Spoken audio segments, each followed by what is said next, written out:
Welcome back, grade 11 students. This is Mr. L with yet another Greenfoot tutorial on our Spaceship projects. We're into the final steps of getting these projects in the shape of a real great interactive game. And in these final few tutorials, we're going to add in menu screen with some interactable components, and then later on some high score comparisons, and also the ability to have multiple levels in our game worlds. We're going to set up a lot of the logic and set up ideas that we're going to need for all of those steps in this tutorial today as we get our initial menu running. So here's where we stand so far. Your game is very likely in a state that looks kind of like mine. You should have a health bar at the top, a score for when you blow up asteroids, multiple different weapon types. You've had time to add in some of your own customized elements, so hopefully yours has some more interesting gameplay than mine does. Just for the sake of these tutorials, I'm just going to keep showing my more basic, bare bones game, just so that things can be clear and what I'm adding for those who are a little behind in their understanding. And so we have all these UI elements, but we'll see that when I start my game, I start with the gameplay beginning immediately.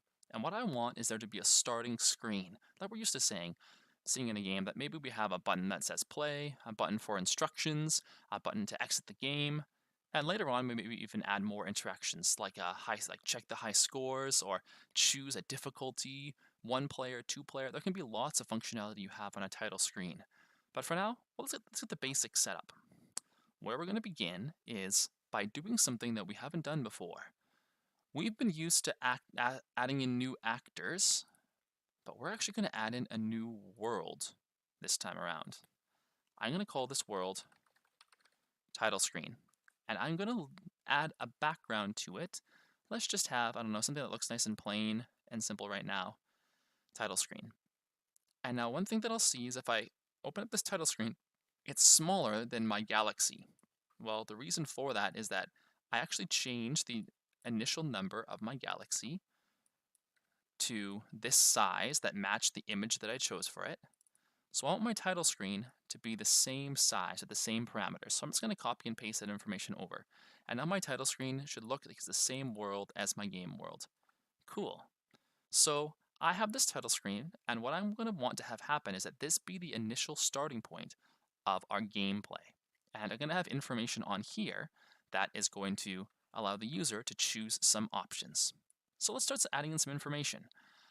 I have found on the internet just an image that I'm going to use for the logo for my game. For yours, you can be a bit more creative and find something or customize one on your own. But I'm just going to copy and paste in some text from a previous project over here in a sec. In our public title screen, we are used to having a prepare method. If we save the world, we'll see that this is automatically populated, but for now I'm just going to create my own. And I am going to create a Greenfoot image that I'm going to call the logo. I'm going to create it from a file I have on my computer. I've inserted this previously, but it's in my project folder images, spacelogo.png. It has a transparent background. It should be a nice logo for my game. And I want to be able to add this image in. Let's think way back to our first projects, where we had a specific subclass that we called picture, whose entire purpose was to allow us to add in custom objects with their own custom images. So in here, I'm simply going to create a constructor that takes in, a Greenfoot image. I like to call it my image for consistency. And I'm going to set the image of this, whatever's sent to this picture class, the image of that new object will be the same thing as the image I send it. So what this allows me to do is I have a Greenfoot image called logo, which is made up of this space logo image, and I am going to send it to this picture. I'm going to call this logo pic. It's a new picture made of the logo information. And then in this world here, I'm going to add this object, logo pic. And where am I going to add it in my instructions here? Well, I think that maybe nice and centered would be great. And then something down from the top. For now, I'm just going to throw in a number here. I'm just going to say 150 units down, and we'll see what this looks like. So when it prepares, it should be populating my screen with that particular image. And right now, spacelogo.png, let's double check that I have this image actually in the right folder here to see if it's actually working. Let me just pull it up on the side here. So remember that setting that picture class is an essential part of being able to add in custom objects from your world whenever that you want to. All right, let's see here. In our title screen, images, space logo.png, picture, add object, logo pic.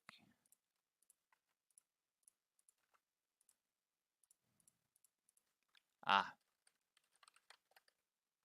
I'm used to Greenfoot doing this for me automatically. Good reminder for us here. Prepare, I hadn't actually run the method in my constructor. Now I should see this popping in. It looks like I nailed it right on the money. That was a lucky guess. So I have to actually run the method. When you go save the world, it does that automatically. When you're doing it manual like I just did here, then we have to remember that extra step. Awesome. So I have my logo, Space Corsair. I borrowed it. You can find this game on the Google App Store if you're curious about it. It's kind of a similar styled game with a lot more advanced functionality. All right, so back to what we're doing here. So I have my logo. I've added it in my title screen. And now if I run my game, then I'm at this title screen. All right, I see it. My game's running, but there's nothing to interact with. There's no way for me to get to my next level, and there's no way for me to access any other functionality. One thing I want to throw in here as a little bit of a bonus to this initial step is a quick note about something. If you want to see the code in more detail, you can pause it, but you do have access to actually be able to add sounds into your world. In this case, I just found an MP3 file on the internet that was just open access. It sounded cool, so I put it in. So I'm just going to create a private variable called soundtrack that I want to run when my game runs. And I'm just going to toss on the screen a couple methods that you can use down at the bottom here if you want there to be sound playing in your games. This method, public void started, is something that only runs once you have hit run on your game. And stopped means it stops once you stop actually running your game world. This is something you can play around with on your own. If you were to put soundtrack play under prepare, you're going to find something funny happens. Notice the soundtrack is playing even though I haven't even started running because it creates the image. I'm just going to move this. It creates all this prepared information before I even hit run. But if it's in started, it's only going to play once I actually hit run. So there's a nice method, started and stop, that you can access that helps avoid that problem, and you can start playing some music in your game to make it sound more cool. Also consider about adding in sound effects to your shots and different projectiles if you haven't done that already. Okay, back to the matter at hand here. We have a menu that needs some options. We're going to do a slight bit of more advanced object-oriented designing here. Recall that when we made our projectiles, missile, fireball, and laser, we built them as subclasses or child classes of our main class projectile, so that each of them could borrow functionality that they all shared. In the projectile class, we had the ability to get damage, to move, to check boundaries, and then in each of our weapons, we didn't have to redo all that programming. We just gave the tiny bit of specific information for each of the different weapons, but the main functionality was done in projectile. We're going to do something similar here with the buttons for our title screen. We'll see why that's important in a minute. I'm going to create a new subclass called buttons. No image. This is just meant to be some code that we use for functionality for all of the buttons that we are going to be interacting with. Let's get this set up here. I want to create some custom methods in it. I want my buttons to be able to show some visual feedback when the mouse hangs over them, because it's no fun if I hold my mouse over something and I don't see that I'm holding it over. You'll notice in my actual Greenfoot program, when I put my mouse over run, there's a blue outline, even an information thing that pops up if I hold it there long enough that shows me I can interact with it. I want something like that in my game, and I'm going to use kind of a strategy that people use commonly in Greenfoot for accomplishing just that. So I'm going to create a method called check mouse. And what this is going to do is going to check if the mouse is hovering over that object, and then it's going to do something if it is. So I'm going to create this conditional. If Greenfoot dot mouse moved. You can look for this method under the API. Basically what this means is it's checking if the mouse has moved over top of this object. But we're going to be setting this up in a slightly different way. it's going to check inside these brackets here which object our mouse is moving over. I'm actually going to have it look if the mouse has moved over no object that I'm looking for to define. And then inside of it, I'm actually going to adjust a Boolean value. So up here, I have to define this first. I'm going to create a Boolean called mouse over. I'm going to set it to false to begin with. This means that the mouse is not over this button. But I want to set it to true, or actually, the way this logic works is I'm saying mouse over, this Boolean, is going to be whatever is reported from Greenfoot if the mouse is moved over this object. So if the mouse is moved over this object, so this here, if the mouse is moved over this object, then mouse over will be true. If the mouse is not over this object, then the mouse will be false. So this will be able to report to us, this Boolean will trigger true if the mouse is over it and false if the mouse isn't over it. All right, so what do we want to happen from here? If the mouse is over the object, then I want something to happen to it. Now, I'm going to pause for 1 sec here and note something to you. I don't have any buttons made yet. I could have started by making some buttons to test some of this code out, but sometimes it's okay to work from a conceptual standpoint. What I'm doing is I'm creating the rules that I want my buttons to follow, then I'll make the buttons afterwards to implement those rules. So either direction works. I'm just building the building blocks right now. One strategy that we have used in the past to show interactability is adjusting the transparency of an object. I'm just going to copy and paste some code to save some time for a method that looks like something we've done before. Adjust transparency. I made it a bit shorter here. That takes a number for the adjustment. And it's going to receive the value that the transparency of this image gets adjusted to. So whatever the button is, it's going to get the local information for that button. It's going to take that local button and change the transparency, setting the image to the new transparency. Just like we did previously, I'm going to use a strategy where we define our max transparency as an option. And what I'm going to say is if the mouse is over our button, I'm going to adjust the transparency to be half as normal. If it's not, meaning if it's false, if the mouse is not currently over it, I want the transparency to be set to the normal amount, just trans to the normal amount. So I've now defined a rule for any button that I make. If it runs the check mouse method, it will check, is the mouse hovering over me? If it is, lighten the button. Otherwise, keep the button at its normal, fully opaque transparency. Okay, so a bit of a different design direction. I've now set the rules for buttons.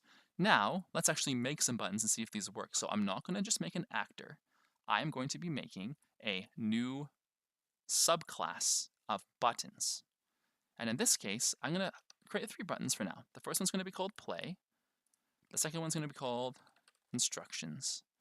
And the third one is going to be called exit, for if you want to actually quit the game. Pretty normal menu options here. Of course, we can always add more later. High score, choose number of players, special message, secret something going on in the background. I don't know, whatever you want to be creative with. And so now I need to choose how these buttons are going to be working. Now, one thing that you could do is you could find an image online to set for the image of each of these 3 things. I haven't found any good images I like right now, so I'm just going to create some custom text for myself for each of these buttons. So in this, I just like to erase this extra descriptive stuff. I don't need those instructions for myself at the moment. So I'm going to create a constructor for this play button. And what I want this constructor to do is I want it to create the visual for this button. I'm going to walk you through the first one, and then I'm just going to copy and paste the code for you to look at if you want to pause the video for the other 2, just to save a bit of time. So let's remind ourselves how we kind of customize this. I'm going to create a new Greenfoot image. I'm going to call this play button is a new Greenfoot image. And I know in advance how big I want this to be. These are numbers that you're going to have to adjust depending on the size of the text that you include. But 100 by 60 should be the right size for what I do next. I'm now going to adjust the font. I'm going to create a new font called Adjusted Font. If you look in the API, we can actually create our own custom font with 3 things. I want it to be bold, not italicized if I can type, and I want it to be size 50 font. Again, that's just a constructor under the API, easy to look up if you want. And now, I'm going to set the font of this button to my adjusted font. My play button, I'm going to set the color to black. That's just a nice color for a basic menu, nice boring one. You can make yours much more interesting than this for sure, just the basic elements getting put in here. Then to this, I'm going to draw a string that says play. Where do I want this to be inserted? Right at the top left corner and maybe slightly down from the top so that we can see the whole message appearing. And then this class is going to have its image set to play button. So this is our first project, reminder of some of the stuff, how we actually add in visual information. Now if I click New Play, I will see that information popping out. And also see the size of the object. Looks good. If I put my mouse over, I can kind of see where the boundaries are. Again, I planned this in advance, where the boundaries should be pretty well. And you'll have to play around with some of those things yourself. So I'm just going to toss this nice and up in the center here for play. Cool. So I have this play button. Now if I run, that's my sound. Actually, I'm going to quickly, in my title screen here, I'm going to just turn this off. Just so that we don't have that bothering us as we go through here. All right, so new play button. I like the spot this is at, so I'm going to save the world so that whenever I press reset, it's right there. And I'll notice that it's here, but so far nothing happens when I click on it. It just exists. So we have to add some new functionality into this. First of all, I notice nothing's happening when my mouse goes over top of it. I added in some code for all my buttons to follow to check mouse. And things should happen. The transparency should be changing. Well, remember, since buttons is the parent class of play, in act, I can just reference this method. Notice I have not created this method anywhere in play, but it does exist in its parent class buttons. So it's allowed to follow the behavior and borrow that method. And now when my mouse goes over play, I can see the transparency change to show that interaction. The beauty of object-oriented programming is that in any of my buttons, I can just say this, and it's going to do all this functionality of changing the color automatically without me having to redo all that code, which is wonderful. However, I want it to do a little bit more than just checking the mouse. I actually want it to be able to send us to a new world. So I want it to be able to send us to the world Galaxy. Under my act method, I'm going to create a conditional. Greenfoot, mouse clicked on this. So if somebody clicks on this button, what do I want to do? And here's a new method that we'll be using a lot from now on. Greenfoot set world. Set world is actually going to change the current world that we're in the game. All of our world options are up here. I want this world to be set to Galaxy. So, cannot find symbol Galaxy. I need a new galaxy.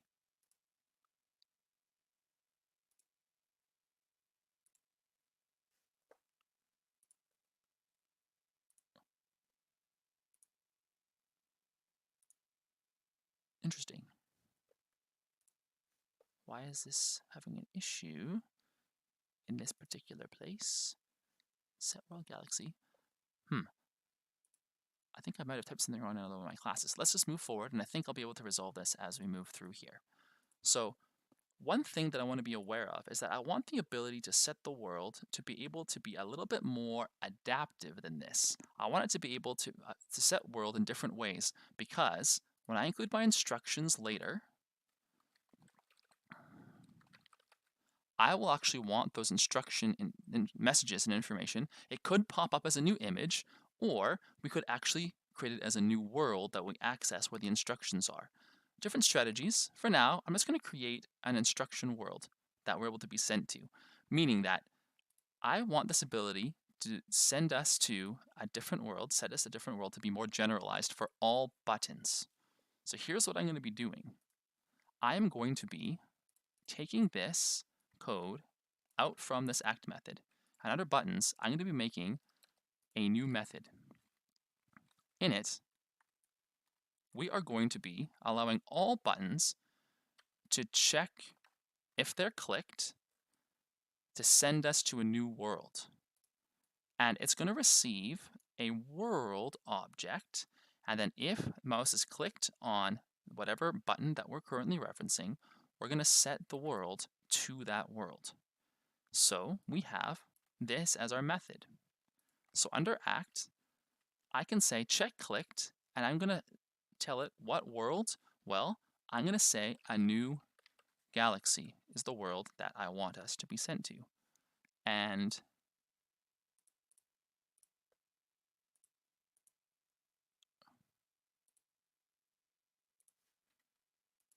oh my gosh, we have to actually call the constructor.